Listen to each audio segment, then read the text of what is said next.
destroyed by Satan. If you really read the description of him, it was really pathetic. By the time Jesus found this man, he was living in the tombs. The Bible says that he had been previously shackled. Shackled by his hands, shackled by his feet, and watched guard over. But apparently he had fought his way out, escaped, and was now living in the tombs there, the cliffs there by the Sea of Galilee. He was naked, dirty, filthy, smelly, unshaved, scarred, and bleeding. Because it says he would take stones and things and tear his flesh. What a horrible spectacle it must have been. Then he came to Jesus.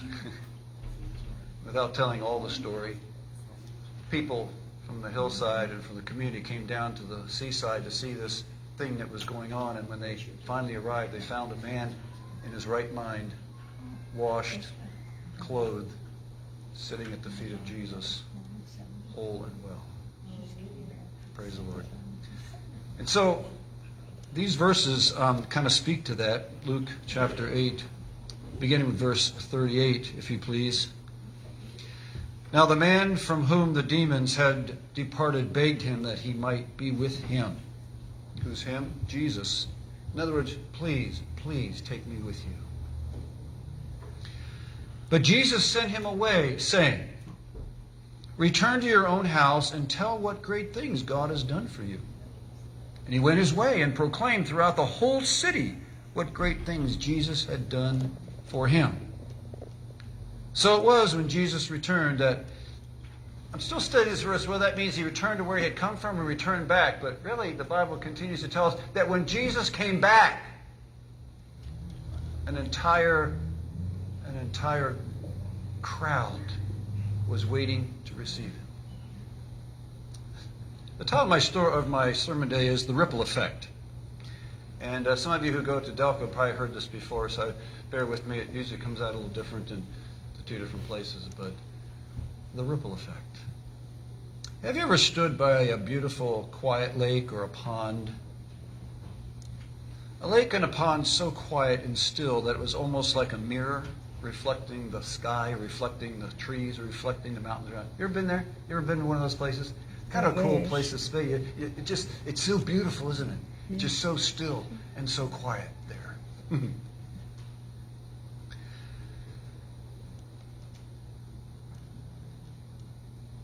As you watch the quietness of the still water, you have a temptation. Maybe you don't have a temptation, but I have a temptation. Because growing up, I used to do something with rocks by still ponds, you know? Pick up a rock, you know. Anybody skip rocks? How many of you skip rocks? Raise your hand if you've ever skipped. Oh, that's just about all of you. Did you have somebody teach you? You know, I had to teach my son how to do it because he always pick up these rocks that weren't any good for skipping. They're always big, round things. It's hard to skip a round rock. You want a round, flat rock, you know, because as you skip it, go across the top. Well, I'm tempted to skip rocks. But in my story today, I'm not skipping rocks. I'm reaching down because I just got to do something with that still water. So I pick up a rock and I throw it real high, like that, well over the pond, out over that quiet little lake. And all of a sudden you wait, and you hear that. Can you hear it? Yeah. As it goes down into the water, a little thing comes up like this, and then the magic starts. You now see a series of small waves moving outward from where the stone hit the water. You see great circles getting bigger and bigger and bigger, and they spread outward further and further and further. And if it's quiet enough, and if the lake is smooth enough, it seems like they will never stop. They just keep getting bigger and rounder, affecting everything as they go by. It's kind of cool, isn't it? It's just such a neat thing to kind of behold. The circles are getting bigger and bigger, like a giant bullseye, until they almost cover the pond or the lake. We call them ripples, and it's somewhat mesmerizing to watch the effect of a simple stone upon the surface of the water. I want you to think about that for a minute. Because as Christians, we are like stones that God throws into the pond of the world, And when it hits, it makes an impression. And the impression continues to ripple out, out, out, out, out, reaching everyone around you. For you see, our lives are like those ripples in a pond. The effects of our thoughts, the effects of our actions, the effects of our choices, and our words have a large ripple effect on the world around us. And their effects can be either very positive and uplifting, or they can be very negative and destructive. It really depends upon the rock.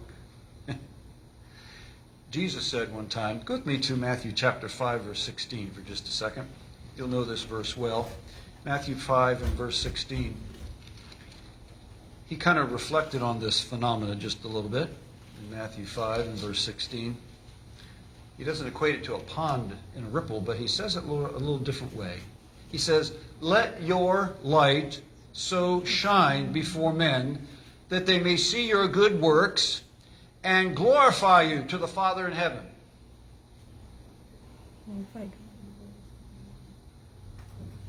No objections here? Boy, that's taking a while. God. Is that what it says? No. Is that what it says? No, it doesn't say that. Pastor, you're messing us up. You're a false preacher. False prophet. What are you doing? Distorting the scriptures. It doesn't say to glorify you before the Father, does it? It says that the world may see your good works and what? Glorify your Father, which is in heaven. Absolutely. That's a great text, isn't it? We are called to make a difference in a dark and a hurting world. And the ripple effect of our daily interactions with the people around us, it really matters. It really matters. Let me tell you a couple of stories.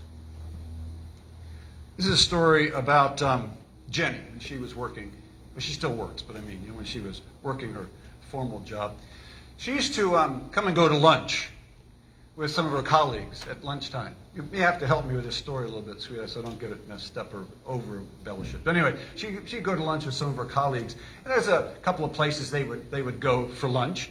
And one day they were making their way to the place where they were going to eat together, and Jenny kind of is going first, so she, I think, reaches out to open the door, right? Yeah, she reaches out to open the door so that they can all go in, maybe even hold it for her colleagues. But anyway, when all of a sudden this very well-dressed, obviously CEO business type man comes walking up, head kind of up in the air a little bit, very aware of how important he is and how little time he has and how important his time is. And he walks up to the door and just kind of pushes his way up there and stands there as if to say, open the door for me, right? And so, he was coming out. So he says, yeah, open the door so I can get out. And of course, Jenny says, no way! And pushed the door into his face. No, she didn't do that. She may have felt like doing that, but that's not what she did. Instead, she opens the door kindly for him, and he struts out like the penguin, businessman he is, goes on along the way, and they're all standing there watching this spectacle unfold, and they look at each other, and they just kind of shake their heads, right? What kind of a rude jerk is this? Wow.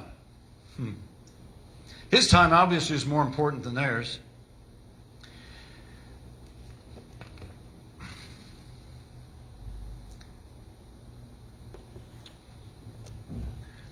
What do you think Jenny remembers about this encounter? It's obvious I'm telling you the story, right?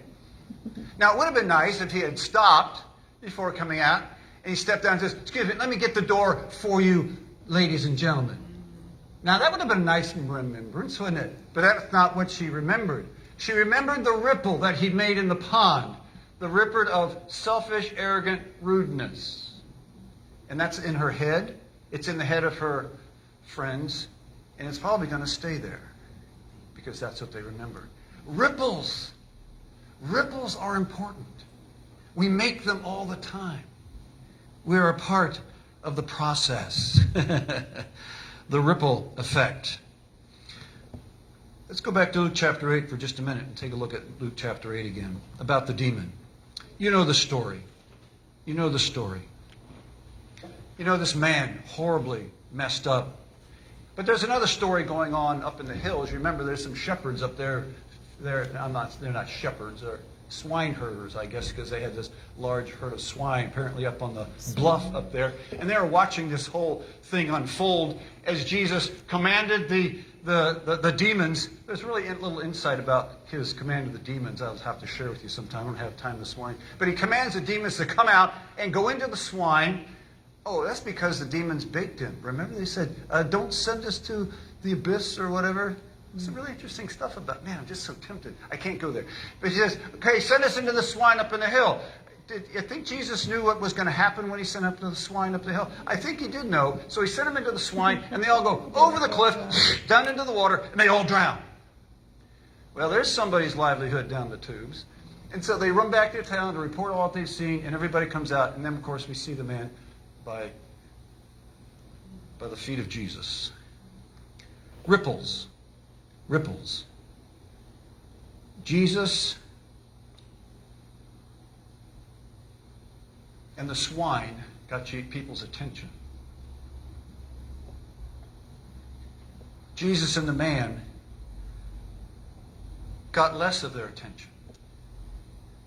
But then Jesus said, he didn't say this, but I think in his heart he said, I'd love to take you with me. But you've got a much better job ahead of you. Go into the community, go back into the town, and tell everybody what Jesus, what God has done for you. Can you imagine the ripples of that? And you know what those ripples did? When Jesus came back, the Bible tells us there is a great crowded multitude anxious and waiting for him to come back. Ripples. They're important. They're real. They're real. I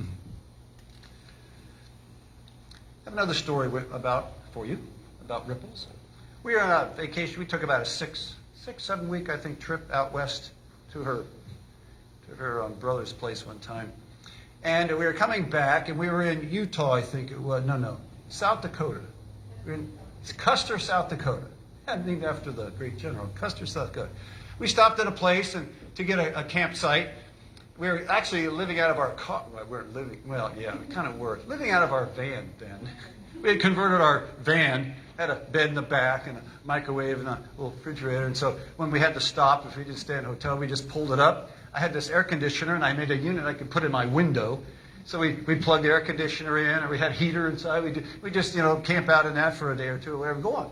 Anyway, we pulled in this one afternoon, or actually morning, and we went up to the campground site, the office, and we told him what we need to do. He says, "Yeah, I've got a place. It's kind of crowded, but I do have a place I think I can put you." We told him what we had. So he took us back, and he says, "You can be here." And it was sort of on the end of a bunch of campgrounds, places. It was kind of small, so we fit in really good. And so we pulled in.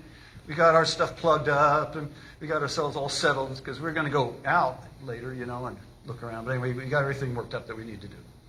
So then we finally come back, and it's kind of late when we get back. It's dark. And we get ourselves all set up. We turn on our air conditioner for our RV. It's hot in the summertime there. So it was running. Everything was fine. We had a pretty good night's sleep, but then we started to get kind of hot inside our RV. What's going on? Hey, the air conditioner isn't running. What that's about? Did it break or something? So we got out, kind of looked around. It was early in the morning. It was like 6 o'clock, something like that. Oh, it was 8? Well, see, it's 8 o'clock. I need to be correct. Anyway, it's like 8 o'clock in the morning. People were kind of up. So I go outside, and I trace the cord back. And, hey, where we're plugged in there, we're plugged in there. Somebody pulled the plug out and threw it to the side. Says, well, I guess it must have been a mistake. Somebody must have tripped over something. So I plugged it back in. Air conditioner went on. Didn't take long to get nice and cool. So we're just kind of resting or worship or whatever for the morning. All of a sudden, air conditioner stops again. What? What's going on with that? So I get up and I trace the thing back. And guess what I found? It was unplugged again. That's right. It was unplugged again. It landed on the ground. So I looked around, and the people next door were sort of there. And I said,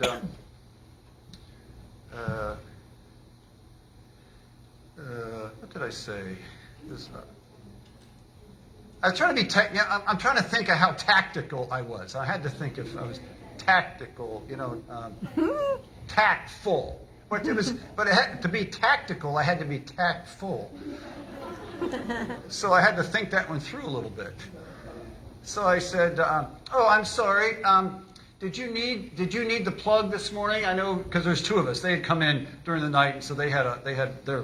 I mean, it was a big. Like in a park, there's usually like 4 different plugins, for cover several people, and that's the way it was. So I said, did you need that this morning? I'm sorry. Can I plug my air conditioner back in? He says, no, that's our receptacle. I said, it's your receptacle? This is our campsite, and that's our receptacle. I said, well, it doesn't look like you're using all of them. This is ours. We paid for these. You'll have to take it up at the office. Okay, that's what we'll do. So I walked up there, and I talked to them. He says, no, they share that. That's a shared receptacle. It's a shared, kind of place. So I went back, and I says, well, that's right. They had gone up already and complained that we were plugged into their thing. And they told them that it was shared and so forth. So we went up there. He says, yeah, they were up here. We told them it was shared. I says, can we use it? He says, yeah, you can use it. So we went back, and this time we plugged it in. And man, they didn't say much, but they could tell they were getting pretty heated. So we decided, well, I guess it's kind of time to move on. And before things got too far, I tell you, he and his wife were fighting. The kids were fighting. They were fighting with the office. I mean, it was a big row going up because they thought they owned the receptacle on the campsite. This is ours. We rented this campsite. It's our receptacle. It's our campsite. No one else should be able to use it. I mean, I don't know what they were thinking about, but anyway, that's what happened. So we unplugged, and we were started. You were good. Could you ask them, do you mind if I plug it in for a few minutes? And they said yes. But you were very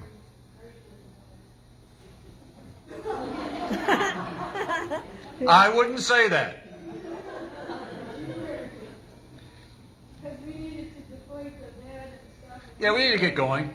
But, again, you have things going on inside you. And you hope when they come out the other side, it's going to be a little bit, what am I saying? What do you want to do? Massaged a little bit, you know what I'm saying? So I guess it worked. Thank you, sweetie. That was a very nice testimony. Praise the Lord, actually. So anyway, so we're doing that. We weren't going to make a big deal out of it. So we just started packing up, and we were doing stuff. And then there's this other couple. I don't know if they had heard some of the other stuff going on, but they were taking this nice walk around, and they saw us kind of packing up and everything, and they came over to our campsite and says, good morning. How are you today? Isn't this a beautiful morning? We're just enjoying our walk, and we hope you have a wonderful day too. And Jane and I looked at each other and said, yeah, we will. Ripples. What do we remember? What do we remember? Ripples. We make them every day. We experience them every day.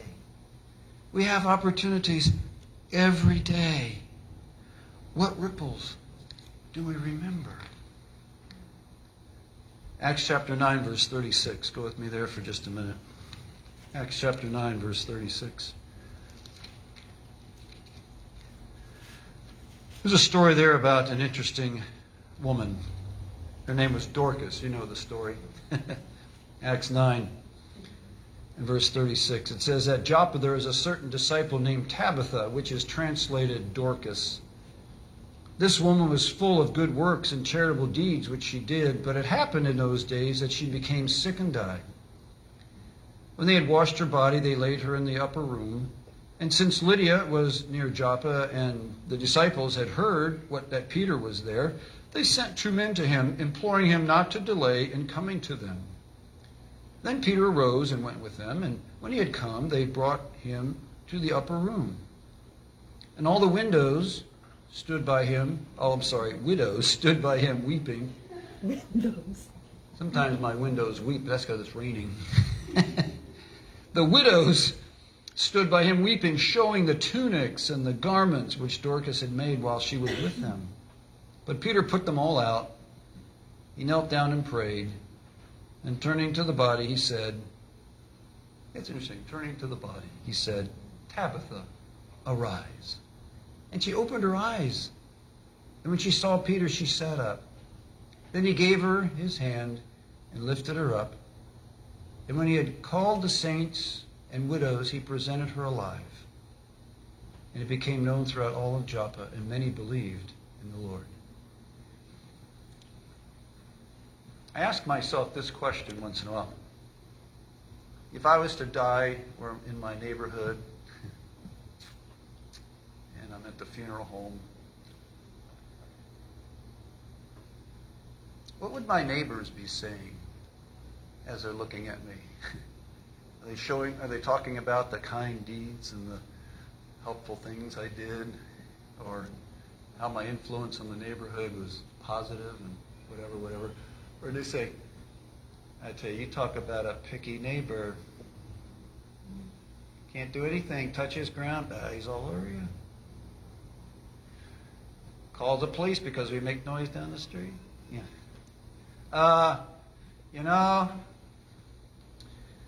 Ripples. Dorcas made ripples, didn't she? And the ripples changed people's lives. And those are the things they remember about her because she was a Christian. Ripples. People remember our ripples. They remember our ripples. And if you say you're a Christian and your ripples are like the ripples of a heathen, that's what they remember. Right?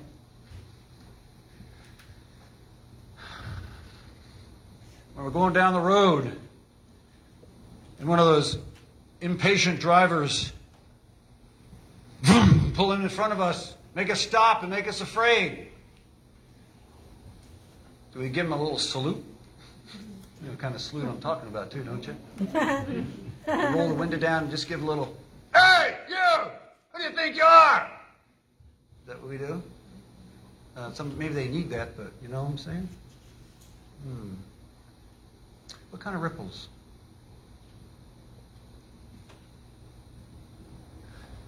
When I watched a thing the other night on the television, this little guy had made a cake for his birthday, or somebody made a cake for his birthday, and he, I guess somebody was videoing it, and they said, hold it up so we can see it. You know, it's kind of one of these sheet cakes. It was all decorated. It was really pretty.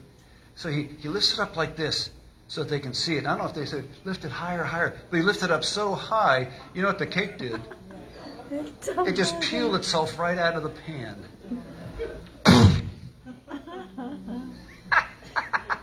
I thought, oh. It's not funny. I don't know what happened next. Well. But there could have been, what's wrong with you? Don't you think? Or it could be, oh man, I'm so sorry. Let's see if we can fix this. Ripples. Ripples. Yeah, make another one. People at service in our homes. When we're in the store. You know, somebody, or we're in line. Oh, this one, it kind of gets me sometimes. But, you know, it happens. Of course, I always pick these. You always pick the worst line in the store or the bank. You ever do that? Years ago when I was in Maryland, I had this one bank I went to. And I'd pull into the bank, and there'd be like 5 people here, and 5 people here, and 1 person here. It says, I'm going to go here because I'm sure that's going to be faster. So I get in there, 5 go, then another 5 go, then another 5 go. And I'm still in this one line. You know? You really you start getting a little irritated, and you begin to think things and say things, and, you know, like get in your horn and say, what's wrong with you? Get on it! Sometimes in the store that happens. You ever do that in the store, like you're shopping and, you know, this happened to me the other day. And, let's see, I don't know if it was in Walmart or where I was, but I got in line And the line kept getting bigger behind me, and the person in front was checking out. They had 2 or 3 things. And first of all, they couldn't find their credit card in this enormous purse. So they're digging down. They're digging down. Finally, they find this big old wallet. Then they got to start digging through their wallet. Finally, they come with a credit card, and she hands it to her. And the credit goes, well, they said, there's not enough. You don't have enough on this. Oh, I meant to use another one. So they start digging around again. Oh, no, they put it in. And so finally they're checking out. And while they're checking out, oh, let me tell you about, and they start having this conversation, about life and things and kids and graduation and all that kind of stuff. And the line keeps getting longer and longer and longer. Now, maybe they need just a little reminder to kind of move on. But it's tempting right then to say, I beg your pardon, but don't you know there's people waiting behind you? You're really being rude by not paying attention to things around you. Maybe you should move on and have this conversation later. Would she remember that? Yes. Later on, as she was finished, she was kind of frustrated. And she looked back and she looked me right in the face. And she said, "Sir, I'm sorry."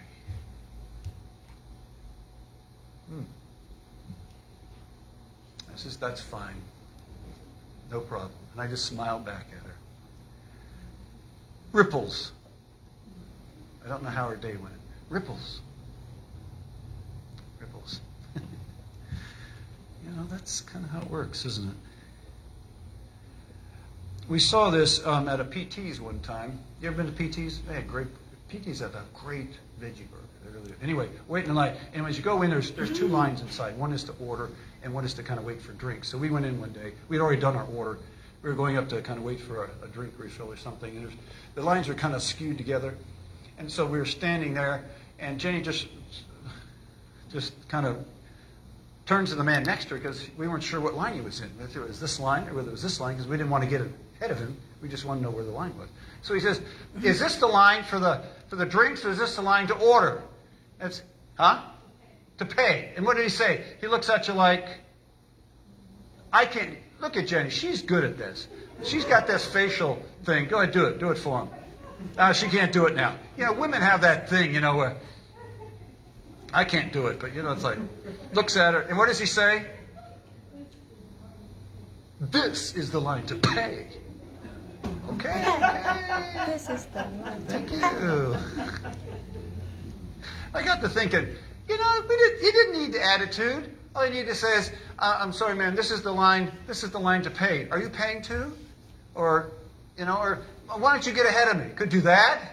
Or something kind, but, it's always the attitude thing. It's the attitude thing. It's the attitude thing. Ripples. That's what people remember. That's what people remember. That's what's left behind. We could give many biblical examples, such as the woman at Jacob's well, who went down into town and just told her what she found, and the ripples brought a whole town to Jesus. We could talk about the woman who washed Jesus' feet, trying to be inconspicuous behind everybody, spending all her money while she's being criticized. And yet Jesus says, wherever this gospel of the kingdom is preached, I want you to tell about this woman.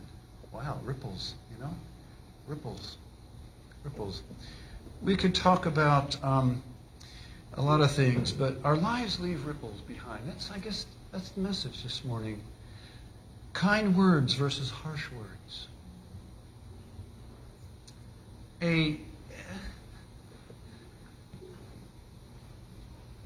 What do you think you're doing? Attitude versus, can I help you? You see? Attitudes leave ripples. Our words leave ripples. Generous acts leave ripples. Thoughtful deeds leave ripples. Patience, when you can't hardly keep yourself from blowing your top. Ripples. Most of the time when you're about ready to explode because of impatience, most of the people around you know that the situation's bad too. You know? And if you say something really nasty, everybody's going, I'm glad they said that, not me. You know what I'm saying? Yeah.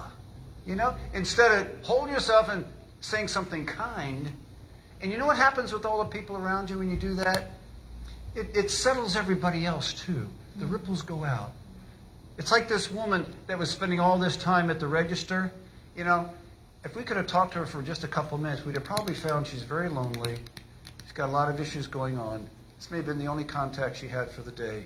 And by looking at somebody and having them smile at her and say, no, that's okay, I hope you have a good day, everybody else just sort of settled down. It's so easy. Ripples. Ripples. We don't think about these small things sometimes. It gives us opportunities to share our faith. Have you ever paid forward, anybody? You know what paid forward means? Okay, if you're at like you go through a toll booth. You ever gone through a toll booth on a highway? Did you have any tolls going back up there? You don't. My friend Brian's here today. Glad he's here today. But I had my neighbor Pud just went up to Delaware, and there's like $25 in fees one way, right? And it may be more than that. You know, every once in a while when you do that, you know what's fun to do? When you get to the booth, you tell the guy, I want to pay for the next 4 guys behind me. He said, whoa! You want me to go broke? Or 1 guy or 2 guys behind it. It's really fun. And if you drive out slowly when you do that, the car pulls up and the teller says, oh, you're fine because the person in front of you just paid for you. Wow. You know, the big smile on their face. Next guy comes, the guy in front of you just paid for you. The guy in front of you just paid for you. It's really fun to watch that. And you know what it makes them do? The people you pay for, they will pay somebody too later on down the way. It's kind of cool. Ripples. Ripples. Ever do that in a restaurant? Let me challenge you to do that in a restaurant sometimes or a place. You see somebody, whatever, I don't know how your finances are, but you might want to do that. We do it for military quite frequently and stuff, but you might find a little family comes in, looks like they're kind of struggling, and it's fun just to call the waitress over and say, ma'am, don't tell them, but we're going to pay for their lunch or their supper, whatever it is. And so they bring the card and you know, and you just leave. But then, when they're done, the waitress comes and they say, where's my bill? And the waitress says, there's a family here that wanted to pay for you for your meal, and they've taken care of it. How do you think it makes them feel? Man, they say, wow, that's really nice. Ripples. Ripples. We can make ripples. We can make positive, uplifting, supportive ripples, or we can make ripples that people remember forever that are destructive and hateful and terrible. I guess the question I have to ask myself as I look myself in the mirror every day, what kind of ripples am I going to make today? And what are my situations I'm going to get in where I can decide whether my ripples are going to be positive ripples or are they going to be negative ripples? When I think about God tossing me into the pool, into the pond, you know, the ponds are our circumstances in life. It's where we find ourselves living. And when God tosses us into the pond every day and we hit the water, boom, you hear thunk, and the ripples go out, what is left behind?